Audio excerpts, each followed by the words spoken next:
In the last module, we have started the properties of monosaccharide, and first property we have discussed the oxidation of C1 and C2 with respect to hexoses and glucose, galactose and mannose.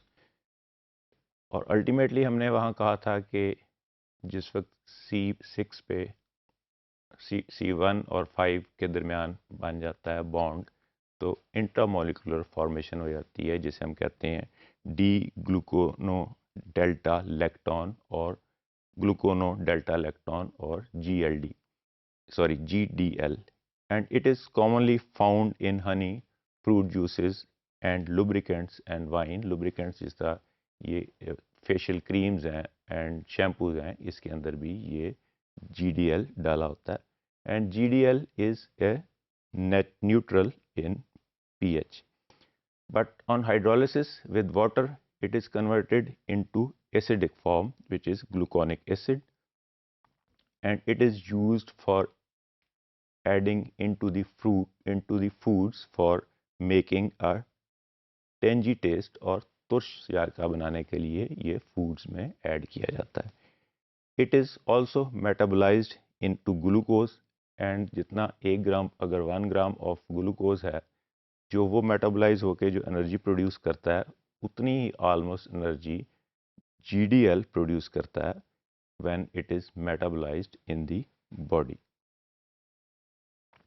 In the body, D-glucuronic acid is formed from glucose in liver. ये glucuronic acid liver में form हो रहा है. ये क्या करता है, इसके एक्शंस क्या हैं? ये एक तो कॉन्स्टिट्यूएंट है पॉलीसेकेराइड का. Secondly, it is also important constituent which is produced in the human body in the liver from the glucose, and ये कन्वर्ट करता है, कंजुगेट्स करता है टॉक्सिक सब्सटेंसेस को, ड्रग्स को एंड बिलीरुबिन को, विद बिलीरुबिन जो कि प्रोड्यूस हो रही है by the destruction of RBCs, और लिवर में ये प्रोड्यूस होती है और बाइल की फॉर्म में ये एक्सक्रीट होती है एंड स्टोर होती है इन दी गॉल ब्लैडर. तो वहाँ पे ये ग्लूक्रोनिक एसिड के साथ मिल जाती है ताकि उसकी टॉक्सिसिटी कम हो जाए. ये ग्लूक्रोनिक एसिड ग्लूकोज से प्रोड्यूस हो रहा है, and it converts them to soluble non toxic substances which are water soluble.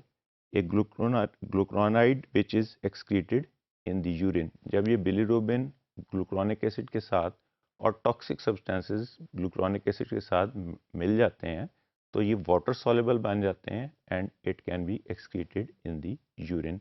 Different drugs, toxic substances and bilirubin, these are the main products which are conjugated with the glucuronic acid or glucuronides. Oxidation of the carbon at the both ends of the carbon chain. अभी तक हमने देखा कि C1 पे अगर oxidation हुई तो क्या हुआ, ग्लूकोनिक एसिड बना. C6 पे ऑक्सीडेशन हुई तो ग्लूक्रोनिक एसिड बना. अगर C1 और C6 दोनों पे ऑक्सीडेशन होगी तो वो कहलाएगा glucaric acid. The terminal methyl and the carbonyl group of the glucose, galactose और mannose forms the corresponding aldaric acid. इसको हम एल्डेरिक एसिड भी कह देते हैं. जब ये generalise name is aldaric acid, specific name is in case of glucose is glucaric acid. तो ग्लूकैरिक एसिड क्या कैसे बना, जिस वक्त C1 पे और C6 दोनों के ऊपर ऑक्सीडेशन हो रही है.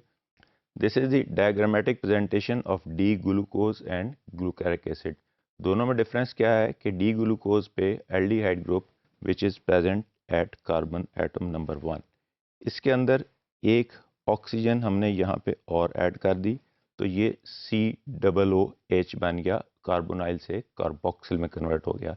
ये हमने पहले भी देखा है, अगर C1 पे चेंज हो जाती है कार्बोनाइल से कार्बोक्सिल, ऑक्सीडेशन हो जाती है तो ये कहलाता है ग्लूकोनिक एसिड. अगर C6 पे सिर्फ यहाँ पे ऑक्सीडेशन हो रही है तो ये कहलाता है ग्लूक्रोनिक एसिड. जबकि C1 और C6 अगर दोनों के ऊपर ऑक्सीजन हो रही है, ऑक्सीडेशन हो रही है, यहाँ पे भी एक ऑक्सीजन एक्स्ट्रा अटैच हो गया विद दिस डबल बॉन्ड, तो ये कहलाता है ग्लूकैरिक acid. So this is the oxidation of the glucose in three different forms. One is gluconic acid, second is glucuronic acid, and third is glucaric acid. C6 पे यहाँ पे ये methyl group attach है जिसमें दो हाइड्रोजन ये हैं और एक हाइड्रोजन ये है. So this is CH3.